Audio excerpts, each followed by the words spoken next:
এবার সরকার দেবে 10 লাখের লোন, যার মধ্যে 5 লাখ পুরো ফ্রি। কোন সম্পত্তি বা সোনা বন্ধক ছাড়াই মিলবে 10 লক্ষ টাকা পর্যন্ত ঋণ।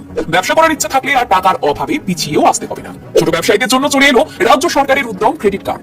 লাখ টাকা সরকারি অনুদান আর বাকি 5 লাখ সম্পূর্ণ বিনা সুদে ফেরত। ব্যবসার পরিধি বাড়াতে রাজ্য সরকারের ঐতিহাসিক স্কিম। শুধু তাই নয়, বাড়িতে বসে ডিজিটাল পদ্ধতিতে সহজ আবেদন প্রক্রিয়া। কিন্তু জানেন কি, এই উদ্যম ক্রেডিট কার্ড পেতে গেলে কোন কোন শর্ত মানতে হবে আর কারা পাবেন সরকারি এই বিপুল অর্থ সাহায্য?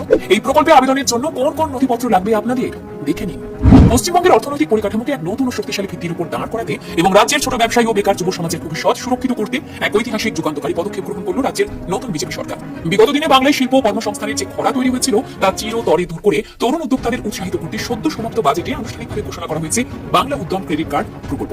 মুখ্যমন্ত্রী শুভেন্দু অধিকারীর এই দূরদর্শী ও জনকল্যাণমুখী চিন্তা ভাবনার ফসল হলো এই বিশেষ স্কিম, যার মূল লক্ষ্য হলো রাজ্যের লাখ লাখ বেকার যুবক যুবতীকে নতুন কোনো ব্যবসা, স্টার্টআপ কিংবা ক্ষুদ্র ও কুটির শিল্প গড়ে তুলতে সরাসরি আর্থিক যোগান দেওয়া।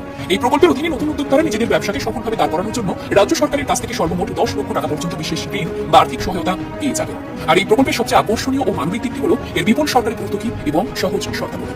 সাধারণ মানুষকে যাতে চড়া সুদের ফাঁদে পড়তে না হয় তার জন্য 10 লক্ষ টাকা ঋণের মধ্যে 50% অর্থাৎ সরাসরি 5 লক্ষ টাকা নন রিফান্ডেবল ভর্তুকি হিসেবে দেওয়া হবে, যা উপভোক্তাকে আর কোনোদিনও সরকারকে ফেরত দিতে হবে না।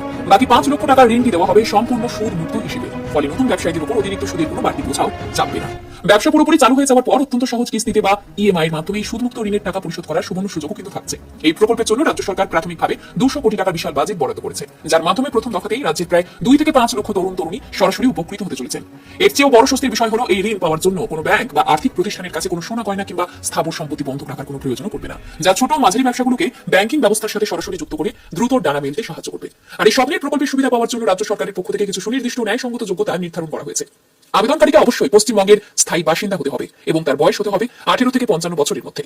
বর্তমানে কর্মহীন বা বেকার যুবক যুবতী, নতুন উদ্যোগ শুরু করতে ইচ্ছুক তরুণ প্রজন্ম কিংবা স্বাবলম্বী হতে চাওয়া মহিলা ব্যবসায়ীরা এই ঋণের জন্য যোগ্য বলেই বিবেচিত হবেন। আবেদনকারীদের অবশ্যই একটি ভালো সিভিল স্কোর থাকতে হবে এবং আবেদনের সময় তারা ঠিক কি ধরনের ব্যবসা শুরু করতে চান তার একটি সুস্পষ্ট রূপরেখা বা বিজনেস প্ল্যান সরকারের কাছে জমা দিতে হবে।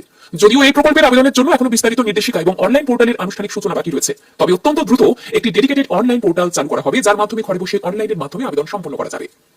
তবে আবেদনের ক্ষেত্রে প্রয়োজনীয় নথিপত্র হিসেবে কিন্তু আধার কার্ড, প্যান কার্ড, বাসস্থানের শংসাপত্র, উদ্যম রেজিস্ট্রেশন সার্টিফিকেট, বিজনেস প্ল্যান এবং ব্যাংক অ্যাকাউন্টের বিবরণী তৈরি রাখতে বলা হয়েছে। তোষণের রাজনীতি বাদ দিয়ে বাংলার ঘরে ঘরে স্বনির্ভরতার আলো পৌঁছে দিতে এবং নতুন কর্মসংস্থান সৃষ্টির মাধ্যমে রাজ্যকে শিল্পের আঙিনায় শ্রেষ্ঠ করে তুলতে শুভেন্দু সরকারের এই আন্তরিক ও বলিষ্ঠ প্রয়াস কিন্তু সত্যি এক নতুন সোনালী ভোরের দিগন্ত উন্মোচন করেছে।